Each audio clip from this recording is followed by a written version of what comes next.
ভোলায় বাস ও সিএনজি চালিত অটোরিকশা শ্রমিকদের সহিংসতার জেরে চলা পরিবহন ধর্মঘট প্রত্যাহার করা হয়েছে।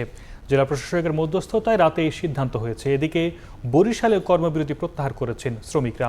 ভোলায় বীরশ্রেষ্ঠ মোস্তফা কামাল বাস টার্মিনালের অবৈধ যান ও স্থাপনা অপসারণ কেন্দ্র করে বাস ও সিএনজি চালিত অটোরিকশার শ্রমিকদের মধ্যে দ্বন্দ্ব নিরসনের জন্য রাতে বিশেষ সভা রাখে জেলা প্রশাসন। 2 ঘন্টার বিশেষ সভায় বাস মালিক সমিতির ডাকা ধর্মঘট প্রত্যাহার করা হয়। এ সময় বৃহস্পতিবার সকাল থেকে জেলার অভ্যন্তরীণ রুটে বাস চলাচলের ঘোষণা দেওয়া হয়। এদিকে নিরাপত্তার দাবিতে ডাকা ধর্মঘট 13 ঘন্টা পর প্রত্যাহার করেছেন বরিশালের রূপাতলী বাস টার্মিনালের শ্রমিকরা। শুরু হয়েছে বাস চলাচল। প্রশাসনের সাথে আমাদের যে আলাপ হয়েছে সে অনুযায়ী আমাদের ধর্মঘট আমরা প্রত্যাহার করলাম। একটা সুষ্ঠু সমাধান হয়েছে, আমরাও আমাদের জায়গায় ফিরে আসছি, আমাদের একটা স্থান হয়েছে। সিএনজি মালিকদেরকে আমরা একটি জায়গা দিয়েছি এবং বাস মালিক সমিতি তাদের পৌরসভার যে বাস স্ট্যান্ড আছে ইজারাকৃত সেইখানে তারা থাকবে এই শর্তে, এবং তারা ভবিষ্যতে আর কোনো ঝামেলা করবে না, তারা শান্তিপূর্ণভাবে থাকবে। আমরা দুই পক্ষের সাথে কথা বলেছি, কথা বলে তাদের দুই পক্ষের কিছু দাবি দেওয়া ছিল, বিশেষ করে ভাড়া সংক্রান্ত এবং আচরণগত কিছু বিষয় ছিল, এগুলো আমরা অ্যাড্রেস করছি এবং তাদেরকে আশ্বস্ত করেছি যে ভবিষ্যতে আমাদের এই ধরনের কোনো সমস্যা হবে না। ভোলায় বীরশ্রেষ্ঠ মোস্তফা কামাল বাস টার্মিনালে আছেন রিপোর্টার নাসিরউদ্দিন লিটন। সরাসরি যাচ্ছি তার কাছে।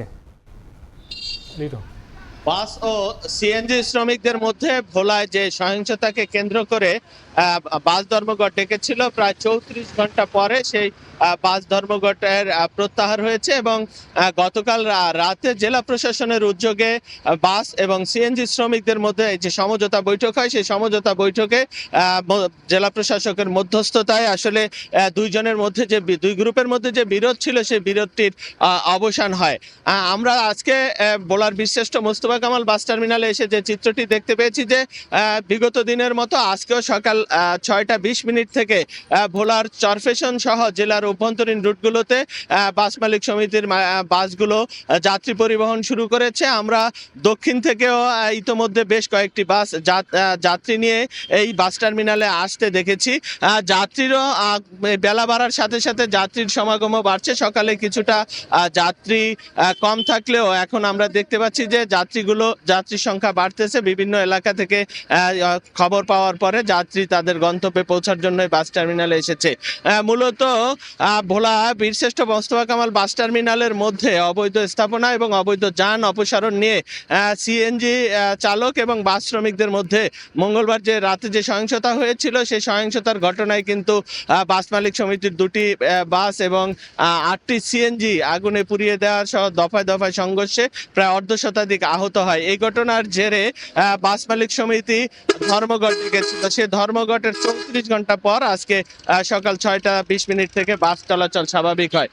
মূলত ভোলা জেলায় বাস মালিক সমিতি একমাত্র যাত্রী পরিবহনের জন্য তাদের গাড়ি রয়েছে। অন্য কোনো বিকল্প উপায় না থাকায় দূরপাল্লার যে যাত্রীরা রয়েছেন তারা গত একদিন পুরো দুর্ভোগের মধ্যে ছিলেন। অনেকে গন্তব্যে পৌঁছা বন্ধ করে দিয়েছেন।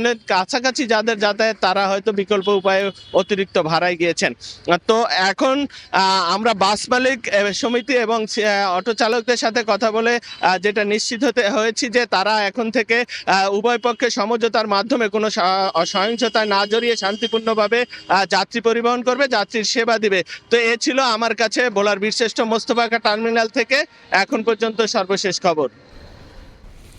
সরাসরি যুক্ত ছিলাম ভোলায়।